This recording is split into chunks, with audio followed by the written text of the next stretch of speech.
Hello friends, welcome to my channel. So today we will learn about 2D and 3D designs. तो चलिए दोस्तों शुरू करते हैं। शुरू करने के लिए हमेशा की तरह आप कार्टर शीट का इस्तेमाल करें और यहाँ पर हम बात करें दोस्तों 2D composition and 3D composition के बारे में, या आप कह सकते हैं कि 2D design and 3D design के बारे में। तो बेसिकली हम बात करेंगे कि 2D एंड 3D चीज़ होती क्या है। तो चलिए दोस्तों शुरू करते हैं किस तरीके से समझना है। तो 2D में बेसिकली देखिए दोस्तों होता क्या है। 2D है क्या, 2D में आपके पास जो शेप होती है उसमें आपको हाइट मिलती है एंड ब्रेथ मिलती है, यानी कि लंबाई और चौड़ाई। ये देखिए इस तरीके से लेंथ एंड ब्रेथ, ये दोनों चीज़ें मेन है इसमें। और अगर हम इसकी और भी शेप बनाएं जैसे कि रेक्टेंगल, ट्राइंगल, और जैसे कि आप और भी शेप जानते हैं सर्कल भी 2D शेप के अंदर आता है अगर हम उसको इस तरीके से प्रेजेंट करते हैं।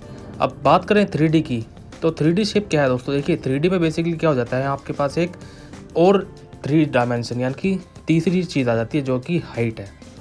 लंबाई और चौड़ाई तो आपके पास है ही है, लेकिन यहाँ पर हाइट का जाने से वो उसमें थोड़ा सा गेटअप एक रियल वाला आ जाता है, यानी कि दिखाई देता है कि वो ऑब्जेक्ट किसी चीज़ के ऊपर रखा गया है या फिर वो चीज़ हाइट की वजह से फील होती है 3D। ये देखिए, ठीक है दोस्तों। अब इसमें हम जो है ऊपर की शेप के अकॉर्डिंग अगर हम बाकी शेप को बनाएं तो देखिए इस तरीके से हमारा ट्राइंगल प्रिज्म बन जाएगा। और सर्कल को अगर हम स्फेयर बनाना चाहेंगे तो सिर्फ ये इकलौती ऐसी शेप है जिसको हमें शेड करके ही बताना पड़ता है कि ये स्फेयर है या फिर ये सर्कल है, क्योंकि सर्कल को अगर हम सिर्फ ड्रॉ ही कर देंगे तो वो सर्कल ही नज़र आएगा। स्फेयर बनाने के लिए हमें उसमें शेड करना पड़ता है। तो ये बेसिक एक डिफरेंस है दोस्तों। आई होप आपको अच्छे से समझ में आया हो कि 2D एंड 3D में सबसे पहली बात बेसिक डिफरेंस क्या है। अब बेसिक डिफरेंस के बाद बात हम करेंगे डिज़ाइंस के बारे में। एग्ज़ाम्स में जो है दोस्तों ये चीज़ आती है कि 2D एंड 3D डिज़ाइन का आप जो है एग्जाम्पल दें, तो यहाँ बात करेंगे 2D एंड 3D डिज़ाइन के बारे में कि 2D डिज़ाइन और 3D डिज़ाइन है क्या, कैसे आप इसको यूज़ कर सकते हैं, कैसे आप इसको समझेंगे। तो 2D डिज़ाइन के बारे में दोस्तों बात करें तो बेसिकली होता क्या है, जो भी शेप आपने यूज़ की हैं बेसिक शेप से ये जो है चीज़ बनती है और इसमें चीज़ें ऑलमोस्ट फ्लैट रहती हैं। फ्लैट का मतलब है कि आप जो भी चीज़ बनाएंगे उसको ओवरलैप भी कर सकते हैं। ये देखिए यहाँ पर मैं एक लैंडस्केप का एग्जांपल दे रहा हूँ। तो ये मैंने हट बनाई और ये सन मैंने इसमें से क्रॉस कर दिया इस तरीके से। यहाँ आपने विंडो दे दी है, पीछे की तरफ हम इस तरीके से अपना एंडिंग पार्ट दिखा देंगे और ये सन रेज मैंने इस तरीके से शो कर दिया। ये देखिए, तो यहाँ आप देख सकते हैं कि ये एक नॉर्मल लैंडस्केप नहीं है, एक डिज़ाइन किया गया है, यानी कि बेसिक शेप को यूज़ करते हुए हमने 2D डिज़ाइन जो है रेडी किया है। अब इसमें अगर आप थोड़ा सा और ज़्यादा चेंजेस करेंगे तो देखिए वो ऐसा होता है कि आपने एक पर्टिकुलर पार्ट को डार्क किया, फिर वाइट छोड़ा, फिर डार्क, फिर वाइट, फिर डार्क, फिर वाइट। ये ब्लैक एंड वाइट का पैटर्न है। बेसिकली जो स्टेम्स होते हैं दोस्तों, पुराने टाइम पे स्टेम्स बनते थे, इन सब चीज़ों में ये चीज़ प्रोसीजर यूज़ किया जाता है। और आपको ये बात ध्यान रखनी होगी कि 2D डिज़ाइन का मतलब ही ये है कि आपको चीज़ों को फ्लैट दिखाना है और ओवरलैपिंग और इस तरीके से कलरिंग शो कर करके आप उसको गेटअप दे सकते हैं। अब 3D डिज़ाइन के बारे में बात करें तो यहाँ दोस्तों बात आ जाती है कि आप बेसिक 3D शेप को यूज़ करते हैं, यानी कि पिरामिड, सिलेंडर, स्फेयर, इन सब चीज़ों को अरेंज करके आप जो है चीज़ों को दिखाते हैं।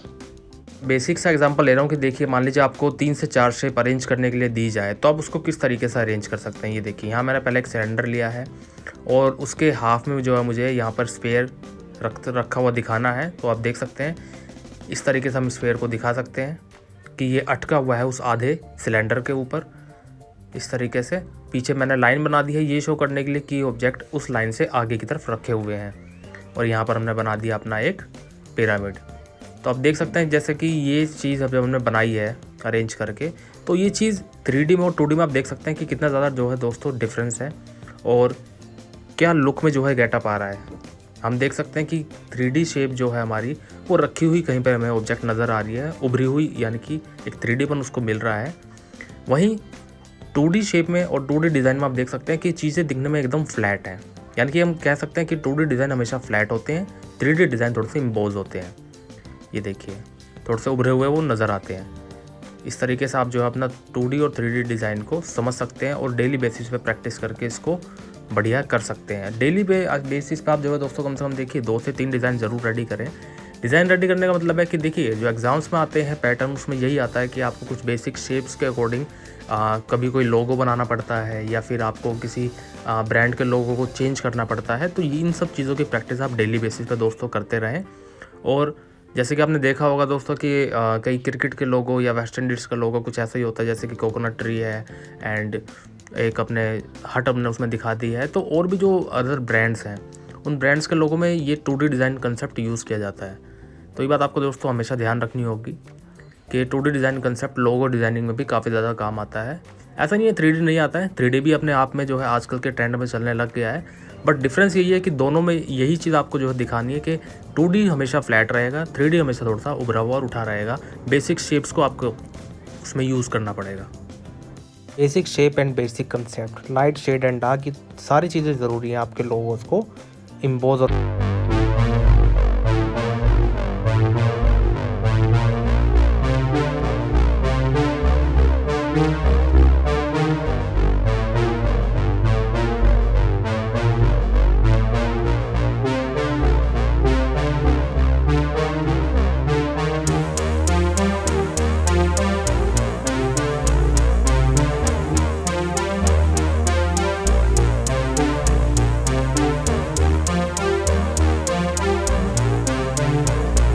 तो यही था दोस्तों कंसेप्ट जो आज हमने जो है अच्छी तरीके से समझा है कि किस तरीके से आप 2D और 3D डिज़ाइन में डिफरेंस कर सकते हैं और अपने एग्जाम्स में इसको अच्छे से अटैम्प्ट कर सकते हैं। आई होप वीडियो पसंद आई हो। वीडियो को लाइक, शेयर और सब्सक्राइब करना बिल्कुल ना भूलें।